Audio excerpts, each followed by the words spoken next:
Karena ayah dulu pernah bilang dari aku kecil, kalau kau mau dapat apapun yang kau mau, lakukanlah apapun itu caranya, ya kan? Nah itu Wak, betulan dikerjain sama anak-anaknya. Hai, wassalamualaikum warahmatullahi wabarakatuh. Terima kasih sudah klik video ini. Oke, selamat tahun baru semua. Hari ini adalah video pertama aku di tahun 2021 dan semoga harapannya di tahun baru ini kita bisa menjadi generasi yang bisa lebih berkualitas lagi dan tetap jujur dan gak pernah bosan-bosannya untuk selalu berkarya dengan hasil-hasil yang sangat positif. Dan yang pastinya aku sangat berharap kalian semua selalu dalam keadaan sehat dan segala pencapaian kalian akan segera terwujud di tahun ini. Amin ya robbal alamin. Dan dengan rasa senang hati aku mengawali tahun 2021 ini dengan membawakan kalian kisah kriminal yang pasti kalian sangat tunggu-tunggu, yaitu kisah dari The Menendez Brothers. Jadi kisah Menendez Brothers ini adalah kisah tentang pembunuhan sadis yang telah dilakukan oleh dua orang kakak beradik ke orang tua kandung mereka sendiri, dan pembunuhan ini terjadi di Beverly Hills, California, Amerika pada tanggal 20 Agustus 1989 Nah, The Menendez Brothers ini adalah dua orang kakak beradik yang bernama Joseph Lyle Menendez dan Eric Galen Menendez, di mana mereka ini membunuh ayah dan ibu kandungnya yang bernama Jose Enrique Menendez dan Mary Louise atau Kitty Menendez, dan mereka ini membunuh orang tua mereka dengan menggunakan senjata api berupa senapan. Dan mereka ini juga sempat berdalih bahwa alasan mereka membunuh orang tua mereka untuk perlindungan diri. Karena apa? Karena mereka katanya sudah disiksa secara fisik dan seksual semenjak mereka ini masih kecil. Tapi pembelaan ini tidak dipercaya sama sekali karena bukti menunjukkan bahwa mereka inilah yang membunuh orang tuanya karena ingin cepat-cepat menikmati harta kekayaan orang tuanya ini Dan pembunuhan ini juga sempat menjadi berita yang sangat diperbincangkan pastinya pada masa itu. Terkenal gitu di akhir abad ke-20 tuh dan hampir seluruh channel TV di Amerika Serikat pada saat itu memuat berita tentang pengadilan mereka. Dan menurut pemberitaan kasus mereka ini udah kayak di sinetron-sinetron gitu saking dramatis sekali itu. Jadi gimana aja tuh Nat kisahnya, langsung kita masuk aja, check it out.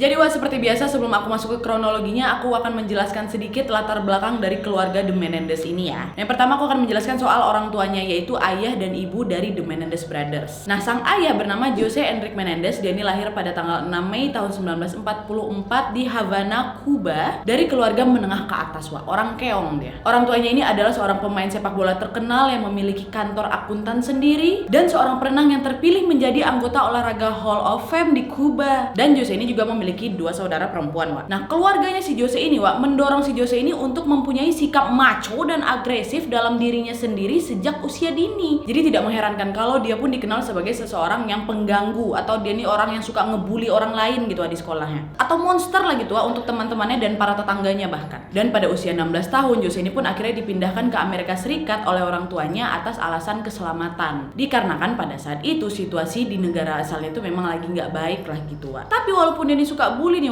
pada masa dia SMA, Jose ini dikenal sebagai siswa yang berprestasi tinggi dan memenangkan beasiswa atletik. Nah, beasiswanya inilah yang akhirnya membawa dia ke salah satu perguruan tinggi di kota Illinois. Perguruan tinggi terkemuka juga di situ Dan dia pun lulus dengan hasil yang memuaskan dan sukses juga menjadi pengusaha setelah dia lulus dari kuliahnya ini. Nih hampir di semua tempat kerjanya dia itu dikenal sebagai orang yang cerdas dan rajin. Tapi di saat yang bersamaan pun dia ini juga nggak disukai gitu sama rekan-rekan kerjanya karena sikapnya yang sombong dan kasar gitu sama mereka. Sama rekan kerjanya dia sombong, apalagi sama bawahannya, pokoknya nggak bagus lah gitu sikapnya di kantor itu Tapi prestasinya baik pula. Nah, itu sedikit soal bapaknya Menendez, yaitu si Jose. Nah, kalau ibunya ini memiliki nama lengkap Mary Louise Anderson atau yang sering dipanggil Kitty Si Kitty ini lahir pada tanggal 14 Oktober tahun 1941 di Oakland, Illinois. Dan dia ini berasal dari keluarga menengah yang tinggal di pinggiran kota Chicago. Ayahnya si Kitty ini memiliki bisnis AC gitu dan mamanya cuman ibu rumah tangga biasa aja. Nah, keluarga si Kitty ini adalah keluarga yang gak harmonis gitu karena bapaknya nih selalu bersikap kejam dan kasar gitu di keluarganya. Dan ketika si Kitty ini masih anak-anak, ayahnya ini meninggalkan keluarganya untuk tinggal bersama selingkuhannya. Karena sakit hati kepada sang ayah, sepanjang masa sekolahnya ini pun Kitty tumbuh menjadi anak yang pemurung pastinya, memiliki depresi juga, suka cemberut gitu, selalu gak happy lah pokoknya dia di sekolah menurut kawan-kawannya. Udah lah kan selesai dia sekolah, dia melanjutkan kuliah dan pada saat dia dia kuliah itu, dia udah mulai nih untuk membuka dirinya. Dia mulai mikirin, nggak bisa nih aku kayak gini terus nih, aku harus move on cenah. Dan sampai akhirnya pada tahun 1962 si Kitty ini memenangkan kontes kecantikan yang juga tampaknya gegara inilah gegara prestasi dia inilah yang bikin kepercayaan diri dia ini pun meningkat lagi nih, udah nggak murung-murung lagi, dan dia pun mempunyai cita-cita menjadi seorang aktris. Nah itu tuh soal si Kitty ya kan. Terus si Jose sama si Kitty ini ketemunya gimana Nat? Gini jadi Jose sama Kitty ini kuliah di perguruan tinggi yang sama pada tahun seniornya si Kitty, karena memang si Kitty ini lebih tua dibanding si Jose. Barulah dia ini ketemu sama si Jose, adik kelasnya ini yang baru masuk kuliah ini ya kan. Ketemulah mereka tuh di salah satu area di kampus mereka. Tatap mata kawan itu kan, kedap-kedip, saling sapa, nongkrong bareng, jatuh cinta lah sudah itu kan. Pacaran lah itu mereka kan. Gak lama mereka pacaran nih mereka langsung memutuskan untuk menikah tapi ditentang sama keluarga masing-masing itu. Kalau dari keluarga si Jose, mereka nggak setuju gegara latar belakang si Kitty ini yang berasal dari keluarga broken home. Dan kalau dari pihak si Kitty, dia ini nggak setuju gara-gara si Jose ini berbeda ras dengan si Kitty, dan juga umur Jose ini masih 19 tahun pada saat itu. Rasis keluarga si Kitty ini Ditambah lagi Jose yang masih muda pula usianya. Kamu masih kecil, mau ngasih makan anak aku apa? Lulus kuliah aja belum mu. Tapi gegara udah sama-sama bucin orang berdua ini kan ya. Setelah si Kitty ini lulus kuliah kawin lari di orang. Mereka menikah pada tahun 1964 dan langsung lah itu mereka berdua pindah ke New York. Nah di sana itulah baru mereka berdua mengarungi bahtera rumah tangga hanya berdua. Dan Kitty yang awalnya tadi punya cita-cita mau jadi aktris dia pun mengalah mengurungkan cita-citanya dan memilih menjadi guru di sekolah. Dan si Jose dia mulai lagi nih untuk kuliah di bidang akuntansi, karena kan memang dia belum lulus kuliah ya kan. Lanjutin tuh dia kuliah di New York tuh Dan setelah lulus kuliah Jose ini mulai bekerja lah di beberapa perusahaan. Selalu berjuang dia tuh untuk mendapatkan lebih banyak uang, karena memang anaknya ini ambisius juga, cerdas pula untungnya. Dia pengen dapat lebih banyak uang, lebih banyak status, hal-hal yang lebih mahal untuk bisa dipamerkan gitu Sampai akhirnya ambisi dia ini pun tercapai, dimana dia ini dipilih menjadi wakil presiden eksekutif dan chief operating officer di salah satu industri hiburan di sana Prestasi dia pun di sana gila-gilaan. Dia menambah pendapatan dari perusahaan yang dia pegang. Pokoknya majulah perusahaan yang dipegang sama si Jose ini ya kan. Sukses lah ini akhirnya keluarga kecil ini. Nah terus nggak lama setelah Kitty ini menjadi guru, hamillah dia dengan anak pertamanya. Lahir anak pertamanya kan di New York itu pada tanggal 10 Januari 1968 dan langsung diberi nama Joseph Lyle Mendenson. Menendez. Sopo kuwi ulang. Dan diberi nama Joseph Lyle Menendez. Nah setelah si Kitty ini melahirkan si Lyle, Jose pun meminta si Kitty untuk berhenti bekerja dan tinggal di rumah aja untuk menjadi ibu rumah tangga biasa lah. Kau urus lah ini anak pertama kita gitu untuk udah kuanteng aja di rumah biar aku cari duit gitu kan. Dan gak lama setelah itu si Jose ini pun membawa keluarga kecilnya ini pindah lagi mereka ke New Jersey, karena memang alasan pekerjaannya si Jose.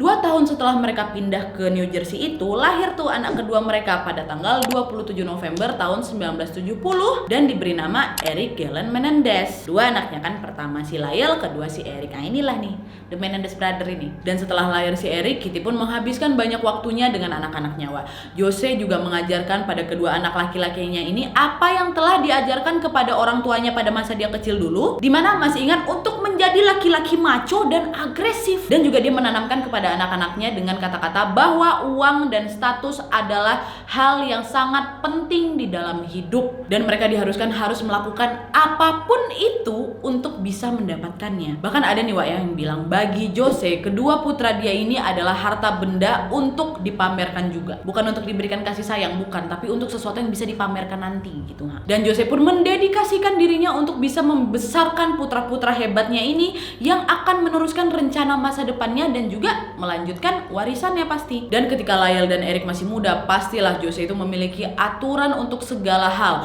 Mereka diberitahu cara berpakaian kayak mana, teman mana yang bisa dan tidak bisa mereka kawanin, dan wanita mana yang bisa dan tidak bisa mereka kencani, apa yang boleh mereka makan, dengan siapa mereka harus menghabiskan waktu, dan apa yang mereka baca serta apa yang mereka pikirkan itu udah diatur sama bapaknya semua. Setiap jam, setiap hari pokoknya harus diperhitungkan betul gitu. Sementara tanpa mereka ketahui, Jose dan Kitty ini tidak memperhitungkan bahwa mereka ini sedang berurusan dengan anak-anak kecil, wah udah diktator gitu orang tuanya. Pokok mereka tuh berharap nek piye carane anak-anak ini harus menjadi anak yang perfect dari kecil, harus ngikut pokoknya semua arahan mereka gitu. Kan susah lah kan, namanya juga anak kecil gitu ha. Tapi itu pula yang betul-betul dipaksa atau ditekan sama si Jose ini, wah. Pokoknya anak-anaknya mereka ini dikasih pressure gitu ha. Dan tak mungkin karena pressure dari bapak mereka ini, wah. Waktu Lyle dan Eric ini masih kecil, ya kedua bersaudara ini kan jadi susah ngatur emosi gitu ha. Sak napas aku. Sampai-sampai membuat mereka ini jadi mengalami gagap. Wah, gak itu aja, mereka jadi sering sakit perut dan memiliki kebiasaan menggemertakkan gigi. Kalian tuh gak yang gitu-gitu ah? Bisa sakit lagi gigi gitu lah, pokoknya suka menggeretakkan gigi. Dan pokoknya si Lyle sama Eric dari kecil sudah di-pressure sama bapaknya untuk jadi perfect. Kesian ya tapi. Nah, semakin berjalannya waktu, wah, pernikahan Jose dan Kitty ini mulai meretak, wah, dan juga hubungan dengan The Menendez Brothers ini juga makin memburuk. Dimana setelah 6 tahun pernikahan mereka, Kitty ini menemukan kenyataan pahit bahwa Jose suaminya ini punya simpanan. Ditanyalah si Jose sama si Kitty kan, weh, kok punya simpanan ya? Ngaku kok. Jose waktu ditanya gitu sama istrinya, dia nggak ngelak, wah, ngaku langsung deh, iya ada aku. Orang sombong lah pula kan, wah. Karena mungkin dalam hatinya, iya kenapa emangnya, aku punya power, aku punya duit, kok nggak punya apa-apa gitu kan? Iya, aku selingkuh, aku udah selingkuh sama beberapa wanita selama 6 tahun belakangan ini. Kalian pikir lah, Kitty dengar itu shock lah dia, wak, sedih lah si Kitty ini, kesian lah Kitty kan. Dan juga nih wak ya, ternyata si Jose selama di kantor juga sudah dikenal sama rekan-rekannya, dia ini suka selingkuh, punya banyak simpanan, pokok cowok gatal gitu ha. Dan selain itu juga memang di kantor Jose ini juga sama dikenal sebagai ayah yang tegas dan mulai banyak menuntut lah gitu sama anak-anaknya. Dimana dia ini suka lah mamer-mamer ke kawan-kawannya, pokoknya anak aku harus gini. Dia bilang lah itu segala pressure yang dia berikan anaknya, dia show off juga lah itu di kantor. Dari situlah makanya rekan kerja ini tahu kalau dia ini adalah suami nggak setia dan bapak diktator gitu ha. Dan setelah mendapatkan pengakuan dari suaminya ini, mulai dari situlah wak Kitty udah memiliki trust issue lah pasti sama suaminya kan. Udah susah lah pasti dia ini untuk percaya balik sama suaminya. Dan dari kejadian ini juga membuat si Kitty ini menjadi seseorang yang mudah marah dan sulit untuk mengatasi stres wak. Dimana dia ini mulai mengatasi masalahnya dengan minum-minuman beralkohol dan juga obat-obatan terlarang. Pernah juga wak si Kitty ini waktu itu coba bunuh diri lah gitu, udah saking nggak kuatnya ha. Tapi untuk pada masa itu masih sempat diselamatkan nyawanya. Nah jadi udah kebayang nih wak ya, gimana kondisi di rumah mereka itu udah nggak kondusif untuk bisa menjadi tempat yang aman untuk Lyle dan Eric tumbuh menjadi anak yang baik-baik aja pastinya. Dan akibatnya dari suasana rumah yang tidak kondusif ini, kedua putranya pun dibesarkan dengan didikan yang membingungkan cenah. Karena nih wak ya, menurut keterangan keluarga dan teman-teman dari keluarga The Menendez ini, Lyle dan Eric ini tumbuh menjadi anak yang antisosial dan agak kaku gitu. Nah semakin tumbuh dewasa nih ha, hubungan kakak beradik ini malah semakin erat, makin solid lagi. Gimana pula mereka berdua berdekat terus ya kan, setinggal satu atap, segala aturan bapaknya dijalankan sama-sama, ya makin erat lah mereka. Untungnya lah mereka solid wak. Sempat begaduh juga antara, ya itu kan karena memang mereka ini ngerasain pressure yang sama dari orang tuanya. Dan saking dekatnya nih wak ya, si Eric ini selalu memuja abangnya kali. Pokoknya si Lyle itu the best lah. Mungkin si Eric ini juga udah ngerasa bapak dia ini udah susah kali didekatkan, terintimidasi, dia nggak dapat kehangatan dari mama ya. Sedangkan abang ini open kali sama dia. Open tuh apa ya? Terbuka kali gitu sama dia. Tapi nih wak ya, lucunya walaupun hubungan mereka ini erat kali, kepribadian mereka ini betul-betul berbeda wak. Dimana Lyle itu dikenal sebagai orang yang suka menyendiri tapi lucu dan berkepribadian kuat. Sedangkan si Eric adiknya ini dikenal sebagai orang yang sensitif dan pendiam wak. Dan pada masa sekolah mereka ini bersekolah di private school, dimana guru mereka ini menilai ya anak ini kayak siswa-siswa biasa aja gitu, siswa pada umumnya lah gitu ha. Tapi ketika si Lyle ini kelas 6 wak, dia ini udah mulai mengalami masalah secara akademis, dimana gurunya ini menilai bahwa Lyle ini tidak memiliki kemampuan untuk berkonsentrasi. Dan juga Lyle dan Eric ini dinilai masih kekanak-kanakan dibanding teman-teman mereka atau anak-anak sebaya mereka pada saat itu. Dan hal ini pun disampaikan lah itu kan ke orang tuanya si Menendez. Tapi ayah sama ibunya tidak mau menerima kata-kata yang mengatakan bahwa putranya itu memiliki kekurangan. Gak mau terima, enggak orang putraku bebe aja kok. Dan tanda-tanda lain bahwa si Lyle dan Eric ini memang menghadapi masalah serius di pertumbuhannya adalah pernah nih wak ya katanya, waktu si Lyle ini masih 15 tahun dan Eric masih 12 tahun, adalah ini salah satu sepupu perempuan mereka yang sedang tinggal di rumah mereka nih. Jadi main-main lah gitu kan kayak biasanya, main sama sepupu pula di rumah. Bertiga main gulat-gulatan. Nah terus Terus wak tiba-tiba aja nih sepupu mereka yang perempuan ini dibuka paksa bajunya. Semuanya baju celananya dibuka sama mereka kan wak. Terus diikat tuh wak sepupunya dengan cara diikat dulu tuh si sepupunya, baru tuh dibuka satu-satu baju si sepupu yang cewek ini. Nah udah nggak beres ini kan, ngelihat dia digituin teriaklah sepupunya ini wak marah-marah. Mamanya bapaknya datang, mereka kabur nih berdua. Udah nggak pantas kan sikap itu, dan padahal itu mama bapaknya juga lihat loh kelakuan anak berdua ini. Harusnya orang tua normal, aduh ini ada apa-apa nih sama anak aku, kok berani dia kurang ajar sama sepupunya sendiri gitu kan. Ini enggak, si siapa Jose itu biasa aja. Nah terus waktu kejadian ini terulang lagi, sepupunya ini dilecehkan lagi, tapi nggak berdua, si Layel aja. Jadi katanya waktu itu si Layel sama sepupunya ini lagi nonton lah. Terus di tengah nonton itu Layel tiba-tiba ngelonjat ke atas tubuhnya si sepupu ini, terus digrepek-grepek gitu wak. Teriak lagi sepupunya, kabur lagi nih si Layel. Datang lagi mama bapaknya, dipujuk bentar, si Layel cuma dimarahin, udah gitu doang. Emang udah nggak betul dari kecil wak. Tapi mama bapaknya udah ngelihat anaknya udah nggak betul, ya udah kayak tadi tuh diam aja. Bukan diam seperti ingin menolak, nggak apa-apa tuh. Kayaknya tuh normal lah gitu.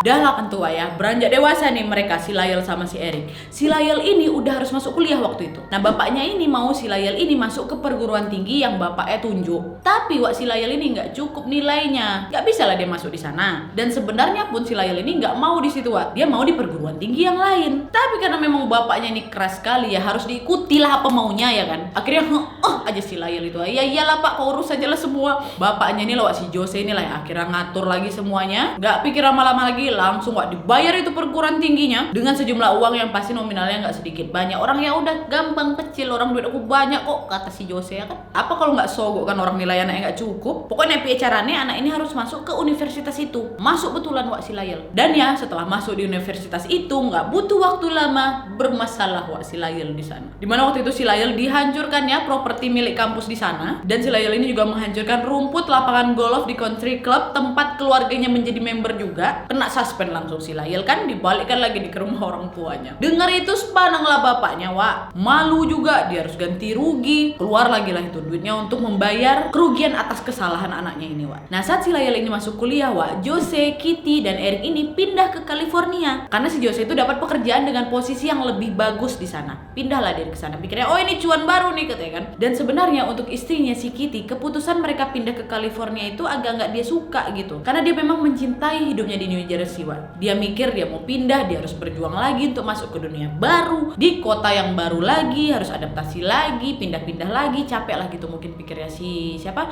Kitty ini kan. Dan semenjak 2 menjak nih wak ya, Kitty pun makin sedih lah di sana. Dia pun merasa lebih terisolasi ketika tinggal di California itu. Dia nggak kenal siapa-siapa, nggak ada kawannya di sana. Apalagi ditambah dia udah putus asa kali sama suaminya yang suka selingkuh itu. Kondisi Kitty ini terlihat semakin mengkhawatirkan wak, dimana di kota barunya itu dia dikenal sebagai orang yang mempunyai gaya berpakaian yang sangat buruk, selera dekorasinya juga buruk, dan juga dia ini tidak dapat mengerjakan hal-hal rumah tangga dengan baik di sana. Dan pada waktu mereka pindah ini wak, mereka pindah lah itu ke perumahan elit wak. Perumahan elit ini dikenal dengan sebutan Calabasas. Nah si Layel yang tadi disuspend baliklah nih dia ke rumah Calabasas itu, berkumpul lagi nih dia sama adik, mama sama ayahnya. Dan di sini lah wak, si Layel sama Erik makin keliat bandelnya. Karena memang orang tuanya nih kaya kali, pastilah mereka ini adalah anak-anak yang memiliki akses ke uang sebanyak apapun yang mereka mau ya kan. Mereka bisa ngabisin uang sebanyak apa yang mereka mau. Tapi terlepas dari itu semua wak, mereka ini mulai marah terhadap kontrol ketat yang dilakukan ayah mereka terhadap mereka. Yaitu tadi wak, mereka nggak boleh sembarangan milih kawan kencan. Dan karena amarah yang terpendam ini, walaupun banyak kali duit yang diberikan sama mereka mulai bosan wak dengan keistimewaan yang sudah mereka dapatkan nih ha. Dan dari situ mereka mulai beralih nih ke kejahatan untuk kesenangan aja, dimana mereka mulai merampok rumah teman sekelas mereka. Dan dalam satu kali pencurian wak, mereka ini menghasilkan lebih dari $100.000 dalam bentuk tunai dan properti yang kalau dirupiahkan sekitar banyak lah pokoknya. Dan barang-barang yang mereka curi ini ada di dalam van yang mereka kendarai, yang juga van ini dia curi dari orang lain juga. Dan memang karena kurang profesional, ketangkaplah mereka itu. Setelah anaknya ini tertangkap, Jose pun makin melihat peluang si Layel ini untuk bisa balik ke kuliah di tempat kampus yang dia mau itu makin kecil lah ya kan. Udahlah disuspend kok ngerompak, udah selesai lah urusan si Layel ini. Tapi wak, bapaknya nggak nyerah gitu aja. Dengan bantuan pengacara keluarga, dimanipulasinya lah itu wak, diatur sedemikian rupa tuh kasus tadi, disogoknya korban-korban anak-anak ini dengan sejumlah uang yang besar supaya nggak ngasih kesaksian lebih yang dapat memberatkan hukuman anaknya ini. Dan biar kalian tahu, pada saat pengadilan kasus perampokan itu nih si Erik mengaku bersalah dan mengklaim bahwa dia ini bertindak sendiri. Dia nggak bawa si Layel wak, dia mau melindungi abangnya tuh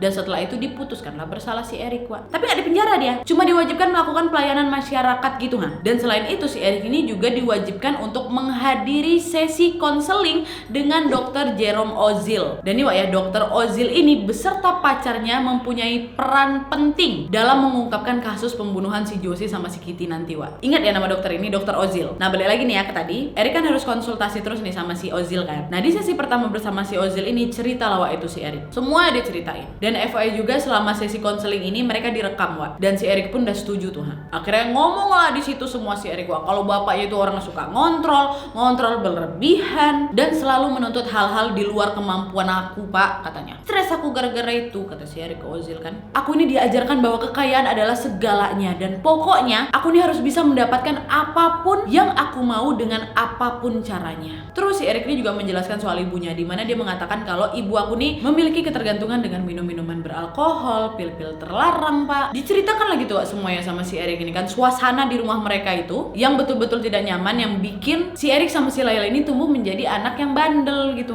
Jadi kejahatan atas kesenangan yang mereka lakukan itu atau kebandelannya mereka itu dikatakan oleh Erik itu dikarenakan pressure dari mama bapaknya dan suasana rumahnya udah gak kondusif lagi ke Dr. Ozil. Dahlah itu kan, Wak, ya. Gegara kelakuan anak berduanya ini agak malu nih si Jose pastinya. Tapi untuk bisa membangkitkan kesombongan dia ini lagi, gak lama setelah kasus anaknya ini, Jose malah membeli rumah kayak istana gitu, Wak, seharga $4 juta. Besar kali rumahnya di Beverly Hills. Dan biar kalian tahu, rumah yang dibeli sama si Jose ini dulu pernah ditempati sama Elton John dan Michael Jackson, Wak. Kalian pikir, dahlah kan, pindahlah nih mereka dari Calabasas tadi ke Beverly Hills. Pindah sekolah juga si Erik. Terus si Lyle balik lagi dia, Wak, ke kampusnya. The Power of Money lah pula ya kan. Bisa nih dia masuk ke kampus bapaknya tadi tuh. Nah, selama ditinggal sama si Lyle kuliah, makin susah, Wak, si Erik bersosialisasi. Ditambah lagi dia ini udah mulai ngerasa nyaman gitu, Wak, di tempat tinggal sebelumnya. Dan dikarenakan hal itu, performanya si Erik di sekolah pun makin menurun, Wak. Tapi anehnya kalau misalnya dikasih PR, nilainya bagus-bagus. Ya curiga lah gurunya digitukan. Ini pasti ada yang bantu dia nih ngerjain PR di rumah, bukan dia yang ngerjain ini pasti. Soalnya nih, Wak, ya, kalau misalnya gurunya minta dia mengerjakan soal di sekolah nggak bisa jawab. Tapi kalau dikasih PR bagus nilainya. Dan memang betul ternyata mamanya itulah yang bantu si Erik ini untuk mengerjakan semua PR-nya. Pokoknya pasangan suami ini, Wak, ya, tetap mau anaknya ini terlihat bagus lah gitu pokoknya. Dimanja bisa-bisan. Dah nih ya kan, Wak, nggak lama setelah itu nih ya, si Jose dapat kabar lagi kalau si Lyle di kampus itu diskors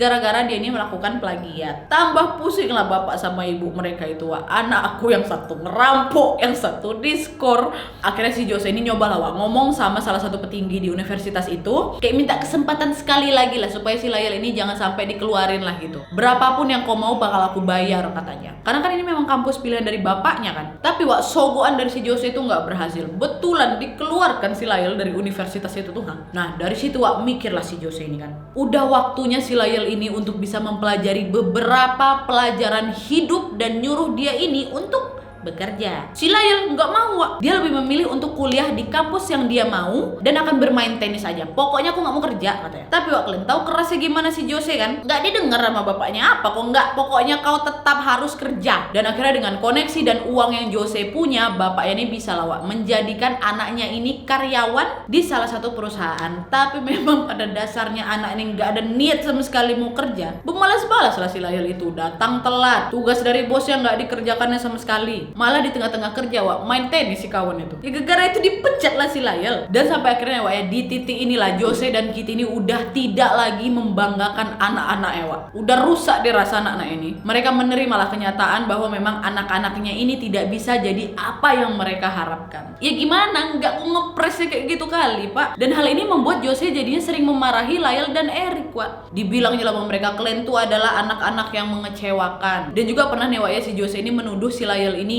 gay. Dan hal ini membuat Lyle yang merasa dirinya ini adalah pria maco. Hal yang dikatakan sama bapak ini nggak bisa diampuni lagi. Kurang ajar bapak dalam hatinya kayak gitu. Tambah apatis lah itu, Wak, si Jose ini karena anaknya ya kan. Tarik dealer tuh, Wak, kartu kreditnya si Lyle sama si Erik. Tapi mereka curi lagi nih kartu kredit dari dompet mamanya. Tambah runyam lah pokoknya gitu, Wak, suasana mereka di sana. Dan pada saat lagi hancur-hancurnya kali keluarga ini, si Kitty pun makin banyak lah itu minum minuman beralkohol dan juga makin intens mengonsumsi pil-pil terlarang, Wak. Dan ternyata, Wak, si Kitty ini pernah cerita ke terapisnya tanpa alasan yang jelas. Dia mengatakan kalau dia ini merasa tidak aman di sekitar kedua putranya. Dia menilai kedua putranya itu narsis sosiopat gitu. Bahkan ya kalau malam udah tiba dia mau tidur, dia kunci pintu kamar tidurnya, terus dia letak 2 senapan di dekat dia. Udah feeling kayaknya mama dia nih ngerasa kayak udah gak lama lagi nih kayaknya waktu aku gitu.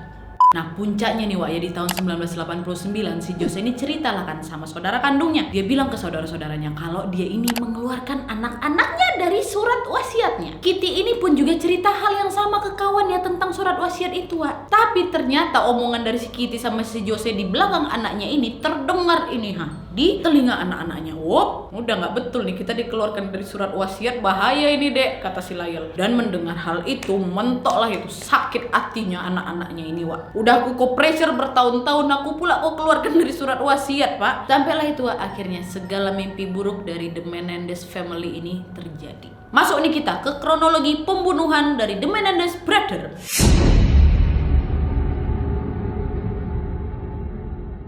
Nah jadi pada saat itu tanggal 20 Agustus 1989 sekitar tengah malam gitu, kepolisian Beverly Hills menerima panggilan 911 dari Layel. Dimana dalam panggilan itu Layel mengatakan bahwa kedua orang tuanya mereka temukan dalam keadaan yang sangat mengenaskan di rumah mereka dan dua-duanya sudah meninggal dunia. Gak lama kemudian datanglah ini kan petugas kepolisian ke rumahnya mereka. Dan pada saat nyampe di sana kepolisian pun menemukan Eric yang lagi terisak-isak di halaman sebelum akhirnya polisi-polisi ini masuk ke dalam TKP. Sedangkan si Layel terlihat sedang mencoba menenangkan adiknya si Eric ini. Dan masuklah ini kan polisi ke dalam rumah mereka untuk mengecek Jalan polisi ini kan ngecek keliling rumah nih. Pas nyampe di ruang keluarga lah baru itu mereka menemukan Jose dan Kitty yang sudah dalam keadaan tidak bernyawa. Dimana Jose dan Kitty Menendez ini sudah ditembak kepalanya dengan 2 senapan ukuran 12 Jose ditembak sekali di bagian belakang kepala dan 4 kali menembus dadanya. Dan Kitty telah ditembak berkali-kali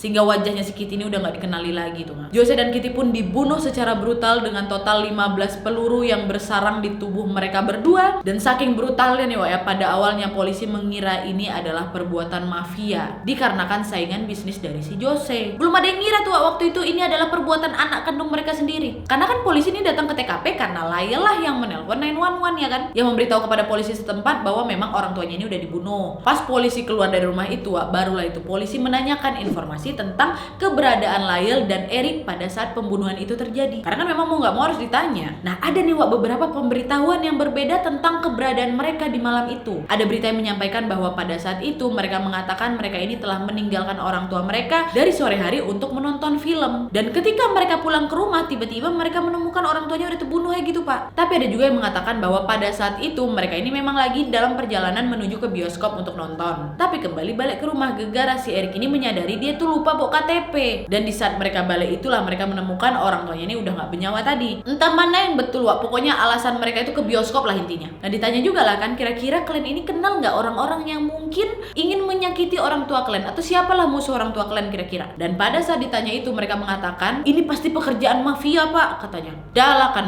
meninggal lah itu si Jose sama Kitty tadi. Dan dengan kematian orang tua mereka ini pasti Menendez bersaudara ini mewarisi semua harta benda milik orang tuanya senilai 14 juta dolar ditambah lagi 500.000 dolar dari asuransi jiwa mereka. Dapat mereka harta benda dari si Jose yang banyak kali tadi tuh. Dan setelah 7 bulan masa investigasi secara keseluruhan polisi mulai melihat gambaran yang lebih jelas tentang keluarganya Menendez dan motif dari pembunuhan ini Tapi kalau nggak ada bukti nggak bisa ditangkap lah kakak adik ini ya kan. Dan setelah dilakukan analisa lebih detail di TKP, polisi juga tidak menemukan casing senapan. Kalian tahu casing senapan? Bekas-bekas peluru tuh Karena kalau memang ini pekerjaan mafia, buat apa seorang mafia repot-repot membersihkan selongsongan peluru itu ya kan? Udah ditembakin dodor, dia tengok ada selongsongan peluru dipungutnya buat apa? Mending langsung pergi. Dan yang paling nggak masuk akal nih coba kalian pikir, pasca pembunuhan orang tua mereka, Layel sama si Eric ini berperangai macam anak yang udah nggak berduka sama sekali itu bukan macam anak-anak yang shock menemukan orang tuanya bersimbah darah, meninggal nggak wajar secara brutal kayak gitu. Mereka malah bertingkah macam orang yang baru aja menang lotre Jose ini kan banyak duitnya, orang kekayaannya sampai 14 juta dolar tadi tuh Dan biar kalian tahu, dalam waktu 6 bulan aja si Layel dan si Eric ini sudah menghabiskan uang 14 juta itu senilai 1 juta dolar 6 bulan. Bahkan ya Lyle langsung beli Rolex 4 hari setelah bapaknya meninggal. Dia beli kendaraan mewah, pakaian mahal, makan di restoran mahal. Si Eric juga sama, beli mobil mewah juga. Terus dia menyewa pelatih tenis pribadi seharga 50.000 dolar. Terus juga langsung ikut investasi senilai 40.000 dolar dalam sebuah konser rock. Mereka juga langsung liburan ke daerah-daerah eksotik. Hura-hura lah gitu mereka sehabis orang tuanya tuh meninggal tuh. Nah dari situ bingung lah polisi, makin curiga juga. Kok anak-anak ini happy kali ya, bukannya nyecer polisi supaya cepat menemukan pelakunya siapa, malah foya-foya. Wah dari situlah tuh polisi makin curiga nih sama anak ini berdua. Dimana polisi beranggapan kalau sepertinya pembunuh dari Jose dan Kitty ini sebenarnya adalah anak-anak mereka sendiri. Tapi susahnya polisi waktu itu nggak ada bukti langsung yang bisa menunjukkan bahwa mereka lah yang telah membunuh kedua orang tuanya. TKP makin diselidiki makin nggak ditemukan. Pokoknya udah mentok lah itu polisi, kayak mana cara membuktikan anak berdua ini pelakunya ya. Sampailah itu di suatu waktu si Eric ini yang memang udah bermasalah kan kepalanya. Dia kan memang harus selalu konseling sama si dokter Ozil tadi. Gara-gara kasus perampokan yang pernah dia lakukan dulu, dia masih rutin nih di tengah foya-foyanya itu dia masih rutin mendatangi dokter Ozil untuk berkonseling. Nah jadi setelah pembunuhan itu terjadi, dokter Ozil pasti tuh langsung dia menghubungi si Eric. Dia takut nih si Eric makin drop, makin turun mentalnya gara-gara mama bapaknya mati mengenaskan tadi itu. Takut pula dia nanti si Eric nih jadi anak yang makin bermasalah ya kan. Ditelepon, Rick kok nggak apa-apa, yuklah sini ngomong kalau ada butuh apa-apa. Ketika oke, saya datang itu konseling biasa aja apa yang terjadi ya. Dokter Ozil juga nanya gimana perasaanmu sekarang ya dia kayak ya mau gimana, memang udah kayak gitu jalan mau bapak aku pak, katanya. Dia ngobrol kan pertama baik-baik aja tuh pertama konseling biasa ya tuh gitu kan. Sampai suatu hari entah kenapa tiba-tiba nih ya Eric menghampiri dokter Ozil dan dia langsung mengatakan bahwa dia dan abangnya lah yang telah membunuh orang tua mereka. Dibilangnya lah, aku ini memang harus bunuh orang tua aku pak. Supaya apa? Supaya mereka ini tidak ada waktu untuk menulis ulang surat wasiat tadi tuh Karena kan dia udah denger tuh rumor kalau bapaknya mau ganti itu kan surat wasiat, mau coret nama anak-anak mereka. Nah sebelum ku ganti, ku habisin duluan kalau gitu. Dan dari situlah dok, makanya kami merencanakan pembunuhan di malam itu, katanya gitu. Dan si Eric ini juga mengatakan kepada dokter Ozil bahwa setelah dia ini membunuh kedua orang tuanya, mereka ini berhenti untuk mengisi peluru ketika mereka kehabisan amunisi. Selesailah perbuatan jahat mereka ke orang tua mereka ini. Eric cerita mereka ini masuk ke dalam mobil dan membuang senjata yang telah mereka pakai di sebuah tempat di Mulholland Drive, lalu melemparkan peluru bekas tadi itu dan pakaian mereka yang sudah berdarah ini ke tempat sampah di sebuah pompa bensin. Dan setelah itu barulah ini mereka kemudian membeli tiket film, lalu pergi ke Santa Monica untuk mencoba menghubungi salah satu temannya Lyle untuk bisa dijadikan alibi gitu Tapi katanya mereka nggak jadi ketemu sama temannya itu dan memutuskan untuk balik ke rumah. Dan setelah balik ke rumah itulah acting mereka dimulai. Mereka mulai nangis-nangis nelpon 911. Dibilang juga lah ini ke dokternya kalau memang aku dan abangku ini sudah melakukan kejahatan sempurna dan ayah kami pasti akan bangga. Loh kenapa kamu ngomong kayak gitu, kata dokter Ozil kan? Karena ayah dulu pernah bilang dari aku kecil, kalau kamu dapat apapun yang kau mau, lakukanlah apapun itu caranya, ya kan? Nah itu betulan dikerjain sama anak-anaknya. Dokter Ozil yang mendengarkan kesaksian dari si Eric, dia shock, dia kaget. Dia tidak pernah berpikir kalau The Menendez Brothers ini akan senekat itu. Walaupun sebenarnya dia tuh pernah kepikiran kayak gitu, tapi kayaknya nggak mungkin lah anak-anak ini senekat itu gitu. Tapi terjadi. Terus pada saat sesi berikutnya nih Lyle datang nih, gak cuma Eric aja. Mereka berdua datang di mana itu mereka mengancam si dokter supaya gak buka mulut. Dan mungkin setelah sesi yang tadi baliklah si Eric ke rumah. Ceritalah dia ke abangnya, tadi aku udah bilang sama dokter Ozil kalau kita yang bunuh mama bapak kita. Kaget lah pasti si Lyle, si bodoh ini ngapain kau bilang, mungkin kan? Kau bilang jangan buka mulut. Enggak bang, belum, kata si Eric. Makin kesal si Lyle. Udah besok kita kesana, aku ikut kau konseling, katanya. Nah itulah itu si Lyle datang ya kayak gitulah pokoknya kejadian ini kira-kira. Dan karena mungkin si dokter Ozil ini takut nyawanya ini hilang, dokter Ozil ini ceritalah sama satu orang, yaitu pacarnya. Pacarnya ini bernama Judalon Smith. Nah di sini juga ada beberapa cerita yang berbeda, di mana ada yang mengatakan kalau si dokter Ozil ini ternyata pasangan yang suka mengontrol dan abusive gitu. Terus pada suatu malam si Smith ini dipukul sama dokter Ozil, dan tanpa pikir panjang mungkin karena kesal, si Smith ini pun langsung menginformasikan menginformasikan kepada polisi bahwa pacarnya Dr. Ozil memiliki kaset rekaman yang berisi tentang pengakuan Lyle dan Eric Menendez atas pembunuhan yang sudah dilakukan kepada kedua orang tuanya. Dan Smith juga menginformasi bahwa The Menendez ini telah mengancam akan membunuh Ozil apabila dia ini pergi ke polisi. Dan ada juga nih Wak yang bilang kalau Dr. Ozil ini meminta Smith untuk datang ke kliniknya berpura-pura menjadi pasiennya juga dan menguping pembicaraan mereka. Yang mana pembicaraan yang dikupingin sama si Smith inilah yang diadukannya kepada polisi. Dan yang pasti juga kalau kalian ingat, seluruh pembicaraan antara Dr. Ozil dan Eric ini kan selalu direkam. Dan rekaman ini juga pasti bisa dijadikan barang bukti untuk bisa menjebloskan mereka ke penjara ya kan. Dah pokoknya nih Wak ya, setelah pengakuan mereka itu si Smith ini intinya langsung melaporkan kepada kepolisian apa yang sudah dilakukan oleh si The Menendez ini.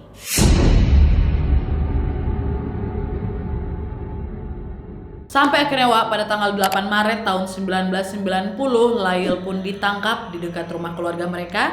Sementara Eric pada saat itu sedang berada di Israel untuk berkompetisi tenis. Dia pun ditelepon polisi untuk langsung menyerahkan diri. Dan terbanglah dia tuh sama pelatihnya ke London terlebih dahulu untuk bisa menenangkan diri katanya. Dan setelah beberapa hari dia pun baru terbang kembali ke Amerika dan menyerahkan dirinya ke kepolisian. Mungkin dia pikir dia nggak mau biarin abangnya sendirian di sana menghadapi hukuman ini sendirian kan, karena memang si Eric dia sayang kali sama si Lyle. Padahal waktu itu dia juga sebenarnya ada aja kesempatan dia untuk melarikan diri Wak. Untungnya tahu diri anak kan balik kampung dan ditangkap. Dan biar kalian tahu Wak, dibutuhkan waktu sekitar 2 tahun untuk memperjuangkan rekaman berisi pengakuan Lyle dan Eric ini yang telah dilaporkan oleh Smith ke polisi. Perjuangan itu berisikan apakah memang rekaman tersebut akan berguna di pengadilan atau tidak. Karena nih Wak, mungkin beberapa di antara kalian sudah tahu kalau ada hak pasien yang bisa jadi dilanggar karena sudah menyebarkan sesi privacy mereka itu. Dan setelah 2 tahun pun pengadilan memutuskan bahwa 2 dari 3 rekaman yang disita ke polisi itu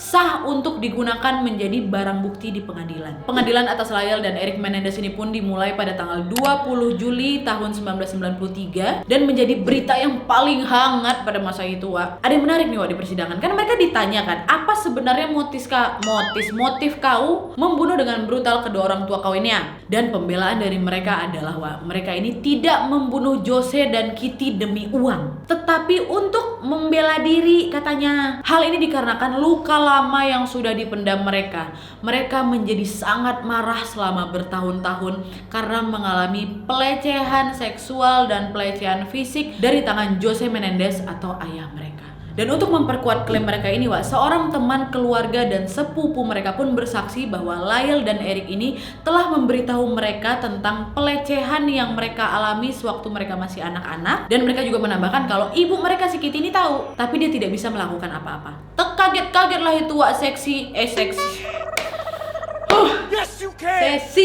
terkaget-kagetlah itu Wak, seisi ruangan itu tuh karena mimik muka, emosi yang keluar dari raut wajah mereka berdua itu kayak betul-betulan Wak. Dan ada juga beberapa jurnalis yang berada di ruangan pengadilan itu bilang bahwa raut wajah yang mereka tunjukkan di ruang pengadilan di saat kejadian pahit itu dilontarkan dan didengar oleh publik dan ditangkap oleh mereka itu adalah wajah yang memang pure korban gitu Wak. Jadi adalah nih beberapa yang memang bersimpati sama mereka, percaya sama cerita mereka tadi tuh Tapi yang jelas ada juga yang gak percaya Wak, karena ada yang bilang kalau memang mereka melihat pada saat lagi nangis-nangis itu setelah persidangan selesai mereka high five, tos, kayak mengisyaratkan weh kita berhasil Wak, berhasil kita mantap acting kau gitu Nah dari situ jangan-jangan nih acting aja si kawan ini. Buat apa? Untuk bisa mendapatkan simpati dari publik. Tapi kan gak mungkin cuma gara-gara cuma tos saja dibilang kalau mereka berbohong. Terus ada juga lah Wak yang selalu mendukung bahwa memang kasus ini adalah kasus yang memang sudah direncanakan oleh 2 anak ini. Karena Wak, karena diketahui kalau mereka ini sudah membeli senapan tersebut 2 hari sebelum pembunuhan terjadi. Jadi tanggal 18 Agustus itu mereka beli senapan. Dan ada juga informasi tambahan lainnya yang mengatakan bahwa di tanggal 19 Agustusnya mereka sekeluarga ini pergi beli buruan. Jose nyewa lah itu kapal pesiar untuk keluarganya untuk bisa mancing ikan di laut. Tapi menurut kesaksian kapten kapal di sana Wak, dia bilang mereka ini seperti bukan keluarga gitu. Suasana sangat dingin di antara mereka, di mana ibunya tidur aja di kamar. bapaknya sibuk dengan gadgetnya. Dan kedua bersaudara itu ngobrol lah itu berdua di dek kapal. Jadi memang udah nggak harmonis gitu keluarganya. Tapi yang pasti dengan alasan apapun itu juga di tahun 1996 Lyle dan Eric pun diputuskan bersalah atas pembunuhan Jose dan Kitty Menendez menggunakan senapan yang mereka beli beberapa hari sebelum pembunuhan, dan mereka pun dihukum penjara seumur hidup tanpa kemungkinan pembebasan bersyarat. Dan yang jelas pertanyaan yang akan terus menghantui kasus ini adalah apakah memang mereka pembunuh berdarah dingin yang membunuh Jose dan Kitty karena keserakahan, atau memang betul ini adalah korban pelecehan bertahun-tahun yang membuat mereka ini benci kali sama orang tuanya dan akhirnya membunuh karena amarah. Tapi bagaimanapun juga berita menyampaikan bahwa mereka telah dibesarkan oleh Jose untuk mencintai kekayaan dan status demi dirinya sendiri, dan yang pasti juga melakukan segala cara untuk bisa mendapatkan apa aja yang mereka inginkan. Nah inilah caranya nih. Jadi memang mungkin ini adalah menghalalkan segala cara versinya si Lyle dan Eric untuk bisa mendapatkan harta yang memang mereka incar, yang hampir lepas nih dari tangan mereka karena nama mereka yang katanya akan dicoret dari warisan. Lyle dan Eric pun dikirim di penjara yang berbeda selama 22 tahun, dan hingga April 2018 ketika Lyle dipindahkan ke unit yang sama dengan si Eric di fasilitas permasyarakatan Richard J. Donovan di San Diego County, California, ada terjadi adegan yang dramatis lah situ. Udah lama gak ketemu ya kan. Kok aku merinding ya denger ini.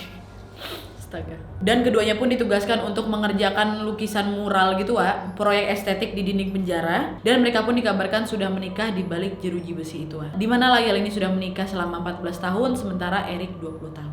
Oke jadi itu tadi dia cerita tentang The Menendez Brothers ini saking terkenalnya ini juga ya kasus mereka ini Kasus mereka ini juga sempat menginspirasi 2 film yang dibuat untuk Menendez yang berjudul Menendez: A Killing in Beverly Hills di tahun 94, dan di tahun yang sama juga ada film kedua yaitu The True Story of the Menendez Brothers. Kalau kalian penasaran dengan film-film yang aku sebutin tadi, boleh langsung search aja atau bisa nonton di Netflix juga kalau ada, yang mungkin kisahnya kurang lebih hampir sama seperti apa yang aku ceritakan sekarang.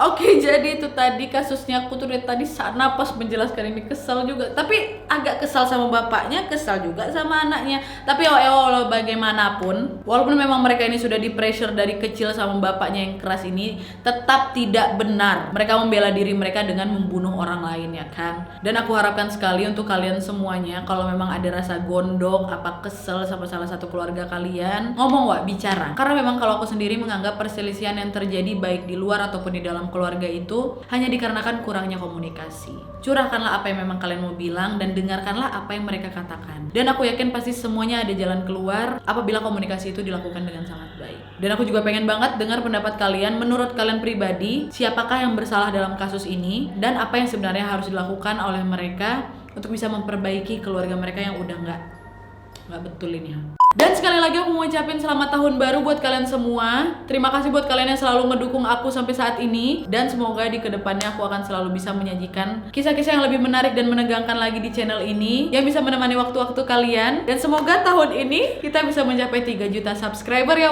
Buat kalian yang belum subscribe, boleh tekan tombol subscribe di bawah. Nanti aku ngingetin lagi, tenang aja kalian. So terima kasih lagi ya.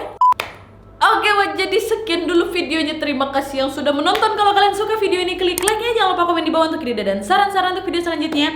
Jangan lupa nyalain notifikasinya supaya kalian tahu kalau aku upload video baru. And as always, jangan lupa untuk klik tombol subscribe supaya kalian sama-sama tahu informasi menarik dan menegangkan dari channel aku. Dan supaya juga kita 3 juta subscriber tahun ini. Amin ya rabbal alamin. See you next video, bye!